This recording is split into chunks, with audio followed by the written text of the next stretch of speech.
Number 30, ARMS. So basically, when this game came out, of course everyone was excited about it, but now that the game has been out for a while, it kind of lost its interest in my personal opinion. I did truly enjoy it. I really did. Especially when you learn that you can turn off the motion control just by connecting your Joy controllers with the grip, and it's gone, and I'm like so happy because yes, I tried playing the game with the actual Joy-Con controllers. Not the greatest thing in the world. When you finally put it in your grip, it's the best thing in the world. I do have to say that it does get tiring after a point. That's the only downfall of ARMS, but for what it really is, it's a pretty fun, okay game.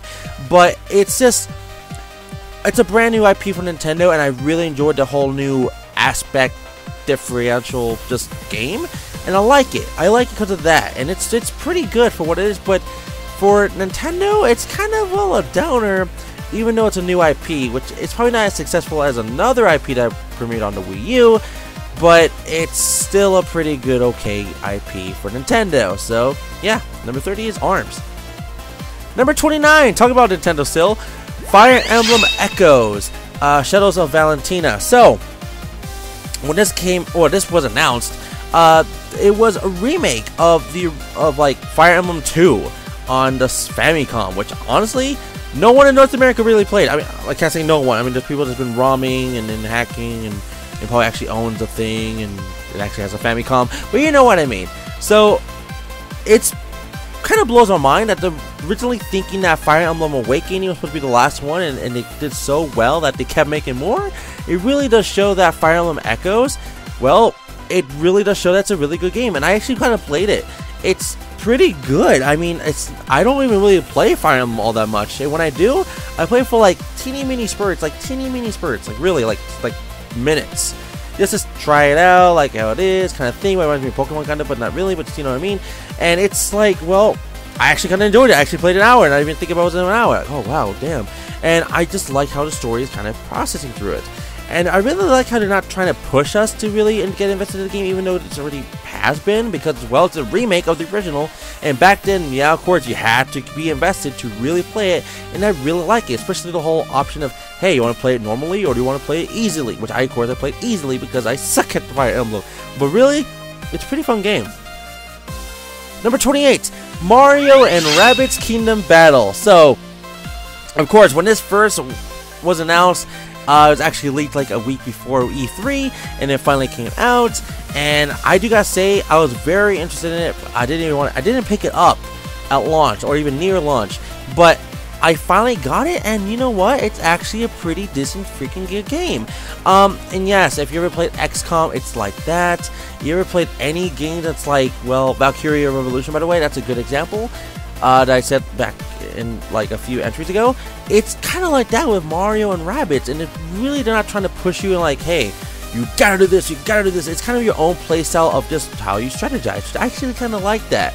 It makes you think all sorts of ways, which, like I said, I like that. And of course, the Rabbids, they're one of my favorite characters from Ubisoft or Ubisoft, but I'm kind of happy that they're there because, well, it just shows that Nintendo is really willing to work with anyone. So I really like that. So, thank you. Number 27, Akiba's Beat. This is the sequel to Akiba's Trip, Undead and Undressed for the PS3 and PS4 and Vita. So Akiba's Beat, I was very excited when they finally announced this, and I tried it for the demo in the Japanese store, and I enjoyed it. I had no freaking idea what they were saying, but I was really enjoying it.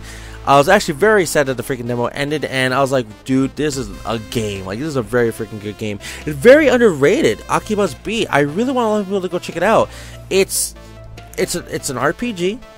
It's a turn-based, and you're exploring the world of, I believe it was Shibuya, so, or Benton. I could totally be forgetting right now, but still, I really like it. And of course, it's by, I think, Sega, so of course you're gonna see some Sega-related signs around Shibuya.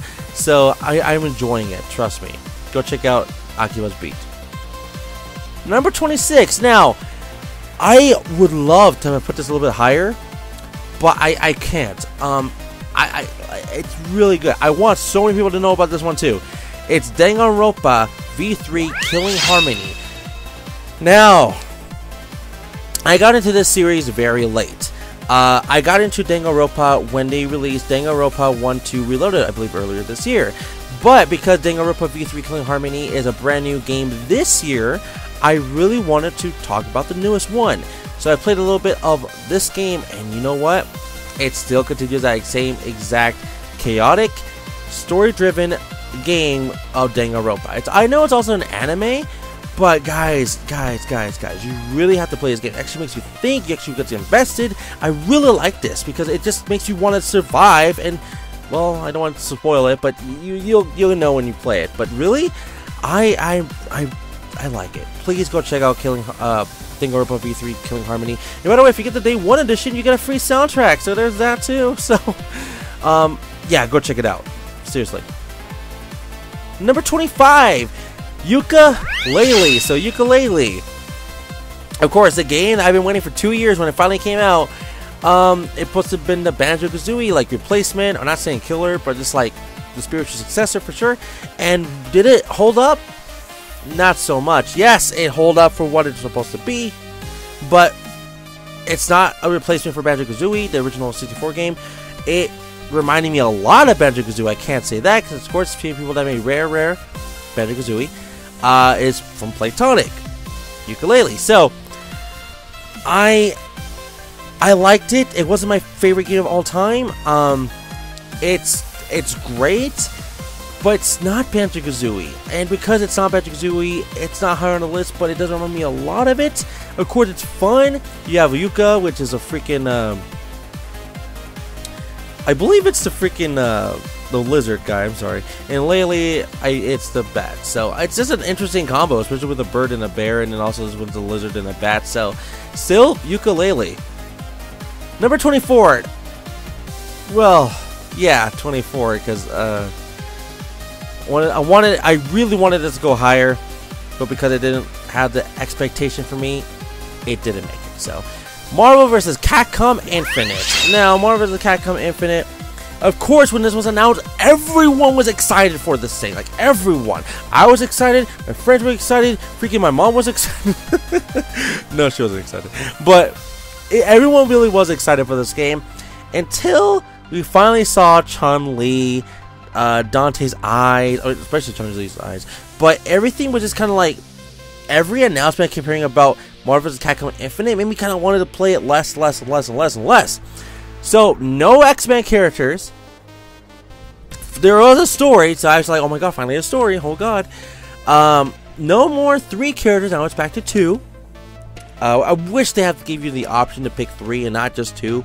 Because you will need sometimes a 3 character in story mode, or not even story, just arcade mode, but still. And guys, half of the roster is kind of gone from Ultimate Marvel vs. Capcom 3, which I'm still Let's Playing, but it's gone and it sucks. And yeah, you got some of the same characters from Capcom, but all they're announcing right now is like Marvel characters, and they're only being Marvel characters that's kind of in this Marvel Cinematic Universe. So there's no Wolverine, there's no Storm, there's no Magneto. You're just getting the characters that's in, well, the Marvel Cinematic Universe, not the Fox or the Sony part, except for Spider-Man. But that's it, and that sucks. It really does. And for what it is, the story wasn't that bad. It was just like, okay, cool. This is an interesting way to see how Sigma and Ultron kind of like fuse together to great, you know, that element here. No, so yeah, you know what I mean. It was a really freaking good like attempt, but it's not the best Marvel vs. Capcom game, I can tell you that. But still, I really liked it for what it was. Marvel vs. Capcom Infinite. Number 23, A Hat in Time. Now, here's a very big thing I want for Hat in Time. When it first came out on the PC, I could not play it at all. I had to watch other people play it. I don't do PC games. I want on the consoles, on the handhelds, you know what I mean? So, A Hat in Time. I believe it's so much better than Yooka-Laylee. Not so much better, but much better than Yooka-Laylee for sure. And well, if A Hat in Time came on the PS4, it would have sell better. It would have been also on Xbox One. I know they're coming, or if they have come, but I should have been released on the same day as well, the official release of the PC version as well.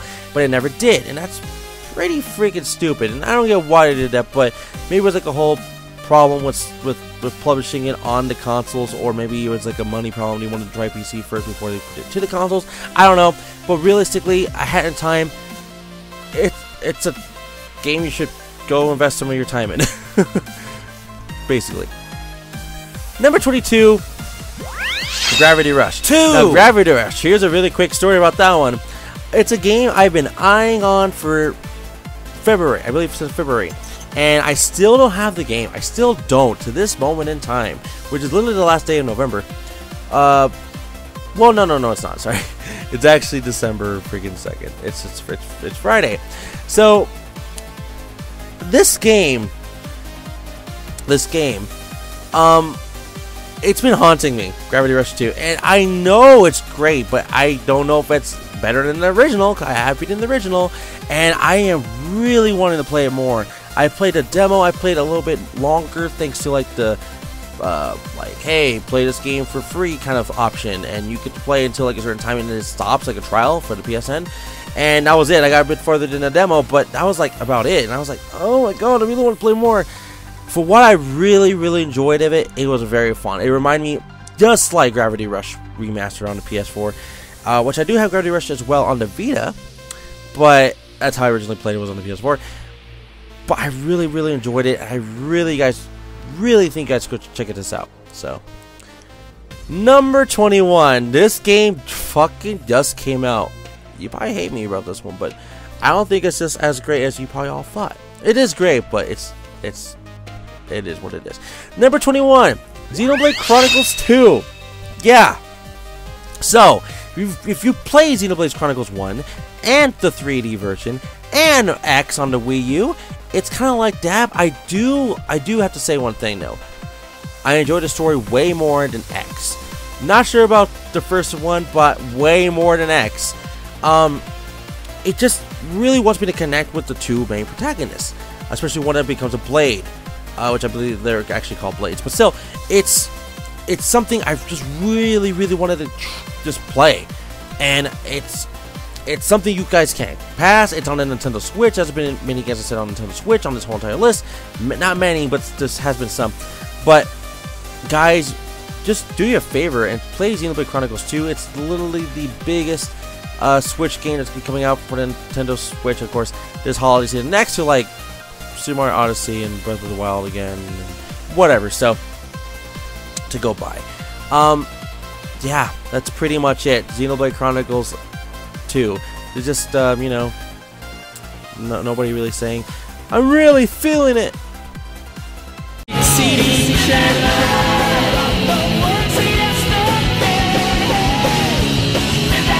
Chaos Control!